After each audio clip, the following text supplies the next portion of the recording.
Hello and welcome everyone. I am Professor Aarti Dholi from Faculty of Civil Engineering Department, SIRT College under the SAGE group. Today we are going to discuss the importance of civil engineering branch. Also we will discuss the job opportunities in civil engineering. Also we discuss the why we choose civil engineering as a career. So civil engineering क्या है, सबसे पहले हम ये discuss कर लेते हैं। तो जैसे कि आपको नाम से भी समझ में आ रहा होगा, सिविल इंजीनियरिंग सिविलियंस के लिए, आम पब्लिक के लिए जिस टेक्नोलॉजी का यूज़ करते हुए हम उनकी लाइफ को ईजियर बना रहे हैं, वो इंजीनियरिंग है हमारी सिविल इंजीनियरिंग। तो हमें ये कहने में बिल्कुल भी शर्म नहीं है कि civil engineering is the mother of all engineering. Civil engineering is the oldest branch of all engineering. Without civil engineering there is no existence of any other engineering branch. So civil engineering को हम हिंदी में इसीलिए जनपदीय अभियांत्रिकी के नाम से भी जानते हैं। जनपदीय से मतलब है इंसानों के लिए, आम पब्लिक के लिए जिस अभियांत्रिकी का यूज़ करते हुए हम उनकी लाइफ को बेटर और ईजियर बना रहे हैं, वो इंजीनियरिंग है हमारी सिविल इंजीनियरिंग। तो अब हम बात करते हैं सिविल इंजीनियरिंग के एस्पेक्ट्स के बारे में कि सिविल इंजीनियरिंग की क्या इम्पोर्टेंस है, इसके क्या एप्लीकेशंस हैं इन हमारी जनरल रूटीन की लाइफ में। तो सबसे पहला एप्लीकेशन अगर हम देखें तो सिविल इंजीनियरिंग का सबसे पहला एप्लीकेशन है स्ट्रक्चरल एप्लीकेशन। स्ट्रक्चरल एप्लीकेशन से क्या मतलब है कि अगर हम खाना और पानी के बाद बात करें तो सबसे बड़ी जो नीड है हमारे सिविलियंस की, हमारी आम पब्लिक की, तो वो क्या है? घर पर छत होनी चाहिए, उनके सर पर छत होनी चाहिए, शेल्टर होना चाहिए। तो शेल्टर कौन प्रोवाइड करता है? As a civil engineer. जो एक इंजीनियर है वो ही हमें क्या प्रोवाइड करेगा? शेल्टर प्रोवाइड करेगा। बिल्डिंग बनाता है जो, वो हमें शेल्टर प्रोवाइड करेगा। तो पहली बेसिक एप्लीकेशन जो है वो है स्ट्रक्चरल एप्लीकेशन, जिसमें हम क्या कर रहे हैं? घर बना रहे हैं, क्योंकि हमें रहने के लिए जगह चाहिए जो कि हमें पानी से, धूप से, बारिश से बचाएगी। तो ये कौन बनाता है? Civil engineer. तो बेसिक हमारी जो रिक्वायरमेंट है वो पूरी करने का काम कर रहा है सिविल इंजीनियर। सेकेंड एप्लीकेशन पे अगर हम बात करें तो सर्वेइंग है। सर्वेइंग का एक बेसिक यूज़ अगर मैं आपको बताऊं तो सर्वेइंग जो है वो हर फील्ड में हम यूज़ करते हैं। मान के चलते हैं फॉर एग्ज़ाम्पल, जैसे कि आप घर में खाना बनाते हैं तो आपको रोटी सब्ज़ी बनानी है, तो उसके लिए भी पहले सर्वे किया गया। उसके लिए कैसे सर्वे किया गया कि रोटी और सब्ज़ी बनाने के लिए हमें क्या क्या इंग्रेडिएंट्स, क्या क्या मटेरियल्स की ज़रूरत पड़ेगी। जैसे कि रोटी में हमें लग रहा है आटा, कितना पानी हमको मिलाना है, तो ये सारा हमने पहले सर्वे करके ही डिसाइड किया है कि ये मटेरियल, ये इंग्रेडिएंट्स हमारे खाने को टेस्टी बना सकते हैं, ईजी बना सकते हैं। तो इसीलिए हम इनका पहले सर्वे करते हैं। तो सिमिलरली सिविल इंजीनियरिंग में भी कोई भी बिल्डिंग या स्ट्रक्चर बनाने के लिए हम पहले क्या करते हैं? सर्वे करते हैं। और विदाउट सर्वे कोई भी चीज़ जो है वो नहीं बन सकती है। तो अगर मैं बात करूं, जैसे रिसेंटली अभी आप लोगों ने कुछ दिनों पहले चंद्रयान के बारे में सुना होगा, तो चंद्रयान का जो भी सॉफ्ट लैंडिंग हुई है वो विदाउट सिविल इंजीनियरिंग भी पॉसिबल नहीं थी। क्यों नहीं थी? क्योंकि स्पेस में पहले हमें सर्वे करना पड़ा। वहाँ का ग्रेविटेशनल फोर्स क्या है, वहाँ पर वेलोसिटी क्या होनी चाहिए, कितने एल्टीट्यूड पे उसको लैंड कराना है, सारी चीज़ें हमको कब पता चली? जब हमने स्पेस में सर्वे किया। तो without survey there is no existence of any invention, कह सकते हैं अपन। नेक्स्ट हमारा जो एप्लीकेशन है वो है ट्रांसपोर्टेशन एप्लीकेशन। अब हमने रहने के लिए जगह देख ली, हमने सर्वे भी कर लिया, लेकिन हमें एक जगह से दूसरी जगह जब हमें जाना है, मूव करना है, तो हम कैसे करेंगे? हमें एक पाथ की ज़रूरत पड़ेगी। वो पाथ हमें कौन प्रोवाइड करता है? सिविल इंजीनियर प्रोवाइड करता है। तो वो पाथ किस किस फॉर्म में हो सकता है? रोडवे के फॉर्म में हो सकता है, रेलवे के फॉर्म में हो सकता है, एयरवे के फॉर्म में हो सकता है। ये हमारे क्या है? मोड्स ऑफ ट्रांसपोर्टेशन, कि इनकी वजह से हम एक जगह से दूसरी जगह पर ट्रैवल कर सकते हैं और अपना टाइम सेव कर सकते हैं। तो अगर हम रोडवे की बात करें तो जितने भी स्ट्रक्चर हमारे रोडवे पे, जैसे हाईवे बन रहे हैं, आजकल एक्सप्रेसवेज भी बनने लगे हैं, ये सब क्या कर रहे हैं? ये सब हमारी जो आम जनता है उनके काम को इजी कर रहे हैं, उनका टाइम सेव कर रहे हैं, उनको इकोनॉमिकली भी सेव कर रहे हैं। तो ये सब किसने किया है? सिविल इंजीनियर ने किया है। अगर मैं बात करूँ तो आपने सुना होगा अटल टनल के बारे में। अटल टनल जो है वो किसने बनाई है? सिविल इंजीनियर ने। क्यों बनाई है? क्योंकि हम हमारी जो पब्लिक है उसका काम इजी कर सके, उनकी डिस्टेंस ट्रेवल टाइम को कम कर सके। तो अटल टनल ने क्या किया, अटल टनल लेह से मनाली को कनेक्ट करती है। अब लेह से मनाली को कनेक्ट करने के लिए पहले जो सफ़र था वो 8 से 10 घंटे में किया जाता था, लेकिन जब से अटल टनल बनी है वो हमने 72 किलोमीटर का अराउंड डिस्टेंस कम कर दिया है, जिससे हम उस सफ़र को 2 से 3 घंटे में कंप्लीट कर सकते हैं। तो ये सब काम किसने किया, सिविल इंजीनियर ने किया। रेलवे की बात करते हैं तो रेलवे पे क्या है, आपने वंदे भारत ट्रेन के बारे में सुना होगा। तो वंदे भारत ट्रेन भी कितने राज्यों को कनेक्ट कर रही है, अभी अपन ने 5 राज्यों की बात करी है, वंदे भारत को 5 राज्यों से कनेक्ट किया है। तो उसने भी क्या किया है, ट्रैवलिंग टाइम जो है वो कम कर दिया है, जिससे कि हमारे जो पब्लिक है उसको आना जाना ईजी हो गया, उनका टाइम भी बहुत सेव हो रहा है। एयरवेज, जो हम स्पेस में जा रहे हैं या फिर हम हेलीकॉप्टर या एरोप्लेन्स का यूज़ कर रहे हैं, तो इसने भी क्या किया है, हमारे ट्रैवलिंग टाइम को कम किया है। तो एयरप्लेन को लैंड कराने के लिए, टेक ऑफ कराने की जो रनवे की ज़रूरत होती है वो कौन बनाता है, सिविल इंजीनियर बनाता है। तो इस तरीके से मल्टीपल एप्लीकेशंस है सिविल इंजीनियरिंग के इन ट्रांसपोर्टेशन फील्ड्स। नेक्स्ट अगर हम बात करें एप्लीकेशन की तो है जियो टेक्निकल एप्लीकेशन। जियो टेक्निकल को अगर मैं एलोबरेट करूं तो जियो का मतलब है अर्थ और टेक्निकल का मतलब है अर्थ से रिलेटेड जो भी हमारे पास डेटा आ रहा है उसको हम कैसे सॉर्ट करके हमारी लाइफस्टाइल को इजी बना पाए।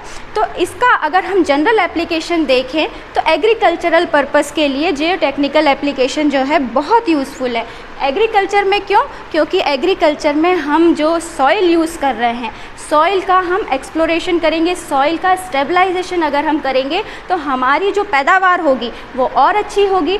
हम इसमें क्या क्या इंग्रेडिएंट्स मिला सकते हैं, इसकी प्रॉपर्टी को कैसे इन्हेंस कर सकते हैं, तो ये सब हम किस में पढ़ते हैं, सिविल इंजीनियरिंग में पढ़ते हैं। हम सॉइल एक्सप्लोरेशन एक टॉपिक है, उसके बारे में सॉइल को स्टेबलाइज करते हुए हम सॉइल की डिफरेंट प्रॉपर्टीज़ को स्टडी करते हैं, जिसका यूज़ हम एग्रीकल्चरल पर्पस के लिए कर सकते हैं। नेक्स्ट एप्लीकेशन की अगर मैं बात करूं तो एनवायरमेंटल एप्लीकेशन है। एनवायरमेंटल एप्लीकेशन जो है वो एनवायरनमेंट को सेव करने के लिए, जिस तरीके से अगर मैं बात करूं वेस्ट मैनेजमेंट, आजकल बहुत ज़्यादा कचरा निकल रहा है, उस कचरे को भी हम जो है वो क्या कर रहे हैं, यूटिलाइज कर रहे हैं in terms of technical education. हमने आप लोगों ने देखा होगा कि प्लास्टिक की रोड बनने लगी है, पॉलीथीन्स का यूज़ करते हुए हम रोड्स बनाने लगे हैं, हमने रबर वेस्ट का यूज़ करते हुए रोड में डेवलपमेंट किया है। तो इसकी वजह से हमारा वेस्ट मैनेजमेंट भी हो रहा है और साथ साथ हम हमारे प्रॉपर्टीज़ को इन्हेंस कर पा रहे हैं रोड की या किसी भी मटेरियल की। अगर नेक्स्ट हम बात करें तो एप्लीकेशन नेक्स्ट है हमारी डिज़ास्टर मैनेजमेंट। डिज़ास्टर मैनेजमेंट आज का एक बहुत सिंसियर, बहुत ही साइलेंट टॉपिक है। आप अगर देखें तो हर जगह पे बाढ़ आ रही है, लैंडस्लाइड्स हो रहे हैं, अर्थक्वेक आ रहे हैं, सुनामी आ रही है। तो इन सब को हम जो है वो सिविल इंजीनियरिंग से कनेक्ट कर सकते हैं। कैसे कि आप जब डिज़ास्टर मैनेजमेंट की बात कर रहे हैं तो अर्थक्वेक जहां आ रहा है तो हम ऐसे एरियाज़ में अर्थक्वेक से रेजिस्टेंट स्ट्रक्चर बना सकते हैं, जिसमें कि हम डिफरेंट मटेरियल का यूज़ करते हुए, रबर का यूज़ करते हुए, उनके उस मटेरियल का यूज़ करते हुए वहाँ के स्ट्रक्चर को हम एक तरीके से अर्थक्वेक रेजिस्टेंस बना सकते हैं, जिससे कि हम हमारी लाइफ को सेव कर सकते हैं। तो ये हमारे डिफरेंट एप्लीकेशंस थे। इसके अलावा और भी एप्लीकेशंस है, जैसे कि अगर मैं बात करूँ मेडिकल में, तो मेडिकल में भी सिविल इंजीनियरिंग का बहुत ज़्यादा एप्लीकेशंस है। विदाउट सिविल इंजीनियरिंग कहीं भी कोई भी चीज़ पॉसिबल है ही नहीं, क्योंकि मेडिकल के लिए आप अगर बात करते हैं, किसी को ब्लड भी चढ़ाया जाता है तो वो ब्लड में भी जो आप ब्लड चढ़ा रहे हैं उसमें भी सिविल इंजीनियरिंग लग रही है। जैसे कि आप सिविल इंजीनियरिंग में पढ़ते हैं फ्लूइड मैकेनिक्स नाम से एक सब्जेक्ट, तो वहाँ पर एक कैपिलरी एक्शन होता है, तो जो वो ब्लड फ्लो हो रहा है उसमें भी कैपिलरी एक्शन है। तो आप सब जो चीज़ें पढ़ रहे हैं वो आप डेली रूटीन की लाइफ में यूज़ करेंगे यहाँ पर। तो सिविल इंजीनियरिंग हर फील्ड में बहुत ज़्यादा इम्पॉर्टेंट है। Now we are coming to the our subject which is civil engineering and engineering mechanics. Subject code of this subject is BT 204। कुछ जो स्टूडेंट्स हैं इस सब्जेक्ट को फर्स्ट सेमेस्टर में पढ़ेंगे, कुछ स्टूडेंट्स जो हैं वो इसको सेकेंड सेमेस्टर में पढ़ेंगे। बट ये सब्जेक्ट जो है वो देखा जाए तो मेनली 2 सब्जेक्ट से मिलके बना हुआ है। Which is basic civil engineering and engineering mechanics. दोनों ही सब्जेक्ट अपने आप में एक अलग अलग वेटेज रखते हैं और दोनों ही बहुत इम्पॉर्टेंट सब्जेक्ट हैं। अब अगर हम बात करें तो इसका यूनिट वाइज सिलेबस क्या है, अब हम उसको डिस्कस कर लेते हैं। तो first unit in basic civil engineering की है, सेकेंड यूनिट भी बेसिक सिविल इंजीनियरिंग की है, थर्ड यूनिट भी बेसिक सिविल इंजीनियरिंग की है, लास्ट 2 यूनिट्स जो हैं हमारी वो हैं इंजीनियरिंग मैकेनिक्स की। तो कह सकते हैं हम कि ये 2 सब्जेक्ट के कॉम्बिनेशन से बना हुआ सब्जेक्ट है, जिसमें कि हम 3 यूनिट जो पढ़ते हैं वो बेसिक सिविल की पढ़ते हैं और 2 यूनिट जो पढ़ते हैं हम वो मैकेनिक्स की पढ़ते हैं। तो अगर मैं बात करूँ यूनिट 1 की, तो यूनिट 1 जो है हमारा, इसमें हमें पढ़ना है building construction and building materials and construction. तो बिल्डिंग मटेरियल की अगर मैं बात करती हूँ तो सबसे पहले जैसे कि हमने डिस्कस किया था कि बिना सिविल इंजीनियरिंग के कोई भी इंजीनियरिंग पॉसिबल नहीं है। तो इसके लिए हम लोगों को बिल्डिंग बनानी होती है। तो बिल्डिंग जो हम बनाते हैं वो किससे बनती है?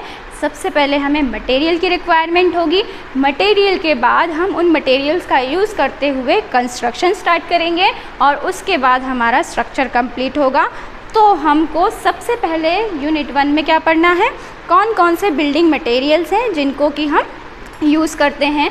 तो सबसे पहले अगर हम बात करें तो हमारे बिल्डिंग मटेरियल्स में फॉर एग्ज़ाम्पल हमें लगता है ब्रिक्स लगती है, ईंटें लगती हैं, सीमेंट लगता है, सैंड लगता है, आजकल आयरन रॉड्स भी हम यूज़ कर रहे हैं एज आ आरसीसी पर्पस, और हमें साथ में लगता है आपका एग्रीगेट जो कि गिट्टियाँ हैं। तो इन सब की हमको प्रॉपर्टीज़ को यहाँ पर चेक करना है कि हर मटेरियल की क्या प्रॉपर्टी है और उस मटेरियल को हमें कहाँ यूज़ करना है। जब हमने मटेरियल पढ़ लिया तो हम उस मटेरियल का यूज़ करते हुए कंस्ट्रक्शन स्टार्ट करेंगे। जैसे कि अगर मैं बात करूं तो बिल्डिंग के क्या क्या कंपोनेंट्स हो सकते हैं, बिल्डिंग जो है वो किस किस से मिलकर बनी होती है। तो डोर्स होते हैं बिल्डिंग में, विंडोज़ होती हैं, स्लैब होती है, कॉलम होता है, बीम होता है, रूफ़ होता है, फ्लोर्स होते हैं। ये बहुत सारे हमारे क्या हैं, कंपोनेंट्स हैं बिल्डिंग के। तो इन कंपोनेंट्स के बिना बिल्डिंग जो है वो कंप्लीट नहीं हो सकती है। तो हमको इस यूनिट में बिल्डिंग मटेरियल के साथ साथ बिल्डिंग के कंपोनेंट्स को भी स्टडी करना है और उन कंपोनेंट्स को किस तरीके से कंस्ट्रक्ट किया जाना है, उनकी टेक्निक्स के बारे में भी हम पढ़ेंगे। तो first unit is our building material and construction. Next हमारी जो यूनिट है, यूनिट 2 जो है हमारी, वो यूनिट है सर्वेइंग एंड पोजीशनिंग की। तो अगर मैं बात करूँ सर्वेइंग की, तो हम पहले भी डिस्कस कर चुके हैं कि without surveying there is no structure to be build. तो हम अगर बात करें सर्वेइंग की, तो surveying is the science of determining the relative positions of different points on the surface of the earth और below the surface of the earth. मतलब कि सर्वेइंग का मतलब है कि अर्थ सरफेस के ऊपर जितने भी पॉइंट्स हैं और अर्थ सरफेस के नीचे भी जितने भी पॉइंट्स हैं, उन सारे पॉइंट्स को हमको डेटा कलेक्ट करना है और उन डेटा को हमको मैप पर लोकेट करना है। तो हम इस यूनिट में क्या पढ़ेंगे, डिफरेंट टाइप्स ऑफ सर्वेइंग। जैसे कि आप लोगों ने रोड पे चलते हुए देखा होगा कि लोग जो है वो सर्वेइंग करते हैं रोड्स बनाने के लिए। जैसे ऑटो लेवल यूज़ करते हैं हम, टोटल स्टेशन यूज़ करते हैं, डंपी लेवल यूज़ करते हैं, चेन सर्वेइंग करते हैं। ये सारी सर्वेइंग जो है हम इस यूनिट में पढ़ेंगे और उसकी हेल्प से हम मैप प्रिपेयर करेंगे। नेक्स्ट है हमारी थर्ड यूनिट है मैपिंग एंड सेंसिंग। तो अब हमने सेकेंड यूनिट में क्या कर लिया था, डेटा कलेक्ट कर लिया था और डेटा कलेक्ट करने के बाद उसको हमने मैप पर लोकेट कर लिया था। अब हमें क्या करना है, उस डेटा की हेल्प से वहाँ की जो भी हमने डेटा कलेक्ट किया है उस डेटा का एरिया कैलकुलेट करना है, वॉल्यूम कैलकुलेट करना है। एरिया और वॉल्यूम कैलकुलेट करते हुए हमको रिमोट सेंसिंग की भी एप्लीकेशंस को यहाँ पर यूज़ करना है। आप लोग रिमोट सेंसिंग शायद जानते होंगे। तो रिमोट सेंसिंग क्या है, बिना किसी फिज़िकल कांटेक्ट के हम वहाँ पर जाए हुए बिना भी उस जगह की लोकेशन या वहाँ का डेटा कलेक्ट कर सकते हैं। तो ये है हमारी रिमोट सेंसिंग। और रिमोट सेंसिंग के भी आजकल बहुत एप्लीकेशंस देखने को मिल रहे हैं। सबसे अच्छा एप्लीकेशन हमारा मोबाइल फ़ोन है, जिसमें कि हम सारी इन्फॉर्मेशन बिना कहीं जाए हुए वहाँ से कलेक्ट कर सकते हैं। तो नेक्स्ट यूनिट आते हैं अब हम हमारी, जो कि किसकी है, फोर्थ यूनिट मैकेनिक्स की यूनिट है। फोर्थ यूनिट में हमको पढ़ना है फोर्सेस एंड इक्विलिब्रियम के बारे में। तो फोर्सेस क्या होते हैं, फोर्सेस जो है हर बॉडी पर लग रहा है। अभी मैं खड़ी हुई हूँ तो मेरे आसपास भी बहुत सारे फोर्सेस लग रहे हैं जो मुझे इक्विलिब्रियम में खड़ा करे हुए हैं, जिसकी वजह से मैं जो है वो अपनी पोजीशन पर खड़ी हुई हूँ। अदरवाइज़ जो है वो मैं गिर जाती यहाँ से, अगर फोर्सेस जो हैं एक दूसरे को नलीफाई नहीं कर रहे होते तो हमें इस यूनिट में फोर्सेस की स्टडी करनी है कि बॉडी अगर मोशन में है या फिर रेस्ट में है तो उस बॉडी पर कौन कौन से फोर्सेस लगेंगे, जिसकी हेल्प से हम जो है उस बॉडी की सारी प्रॉपर्टीज़ को चेक करते हुए, उसको इक्विलिब्रियम में रखते हुए उस पर डेटा कलेक्ट कर सकते हैं। तो ये है हमारी 4th unit for engineering mechanics. Next unit है हमारी 5th unit, centre of gravity, moment of inertia. Also we will discuss in shear force and bending moment diagram also. तो सीजी या सेंटर ऑफ ग्रेविटी क्या है? हर body का अपना एक मास होता है, एक वेट होता है। तो किसी भी बॉडी का मास या वेट जिस एक पॉइंट पर एक्ट करता है वो पॉइंट है हमारा सेंटर ऑफ ग्रेविटी। तो इस यूनिट में हमको सेंटर ऑफ ग्रेविटी की स्टडी करना है, डिफरेंट स्ट्रक्चर्स के, डिफरेंट शेप्स के लिए। तो इसमें हम ये स्टडी करेंगे, साथ में शियर फोर्स और बेंडिंग मोमेंट डायग्राम भी ड्रॉ करेंगे। शियर फोर्स का मतलब है किसी भी बॉडी पर जितने भी फोर्सेस लग रहे हैं उनका अलजेब्रिक सम।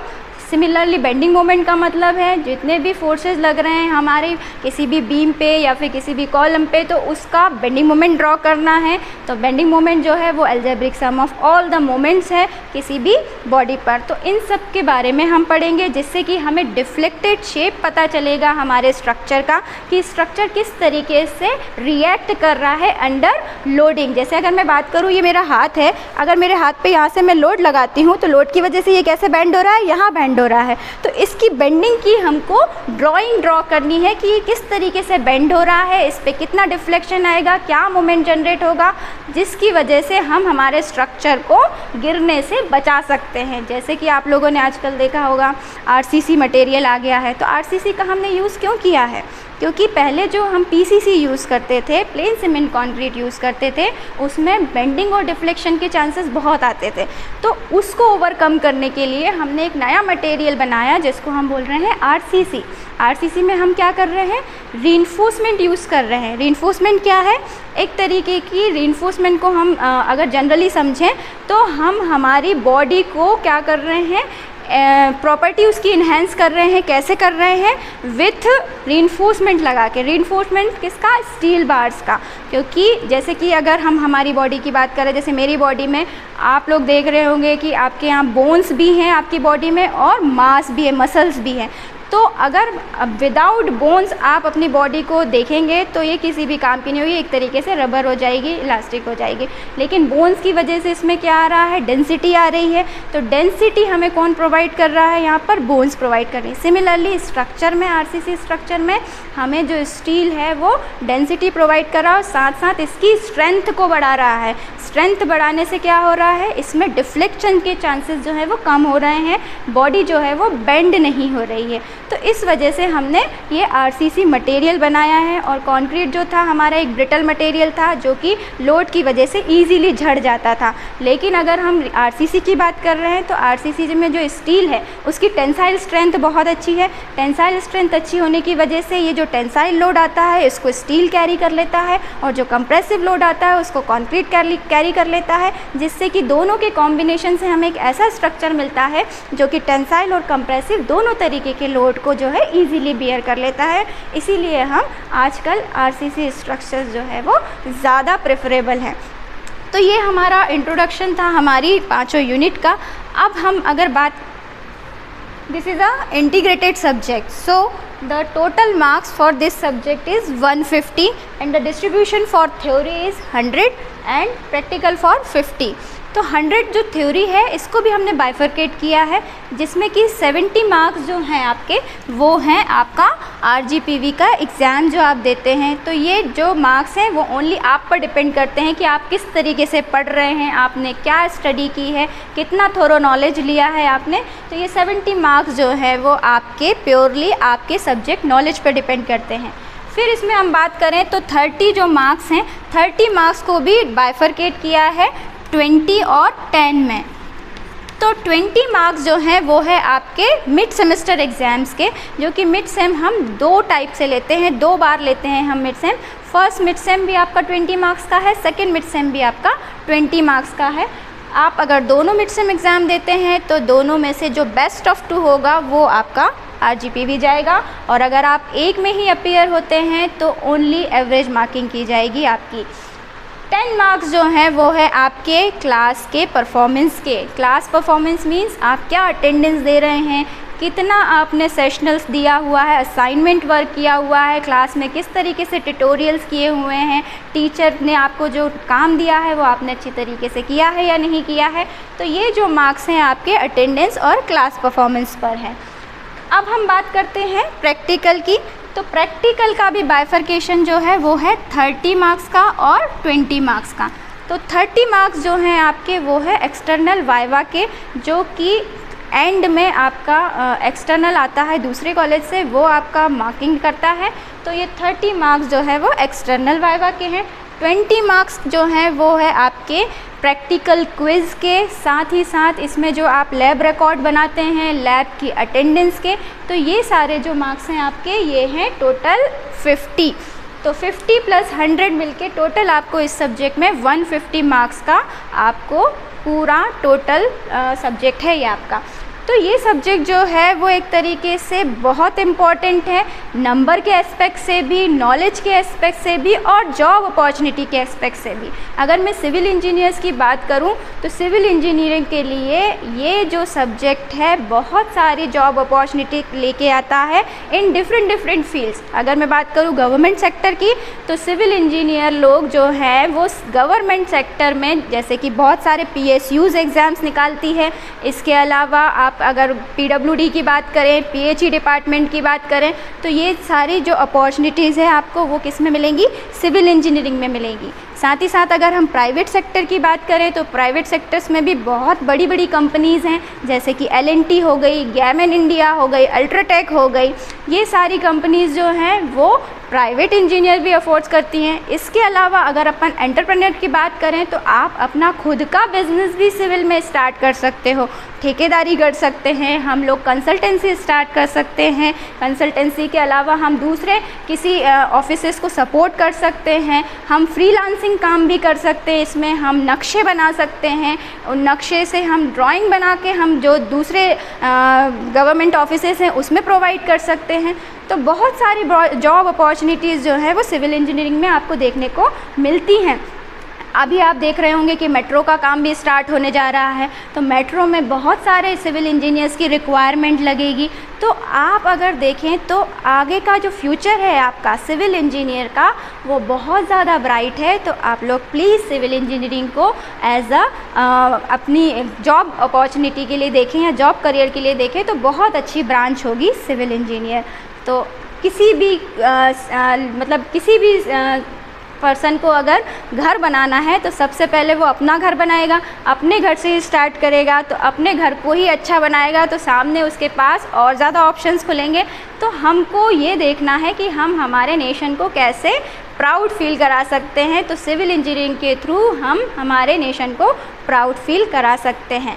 आई होप कि आज के वीडियो के बाद आप लोगों की कुछ जो डाउट्स थे सिविल इंजीनियरिंग को लेकर वो ख़त्म हुए होंगे या कम हुए होंगे। तो मैं उम्मीद करती हूँ कि आज का लेक्चर आपके लिए बहुत यूज़फुल रहा होगा। Thank you so much.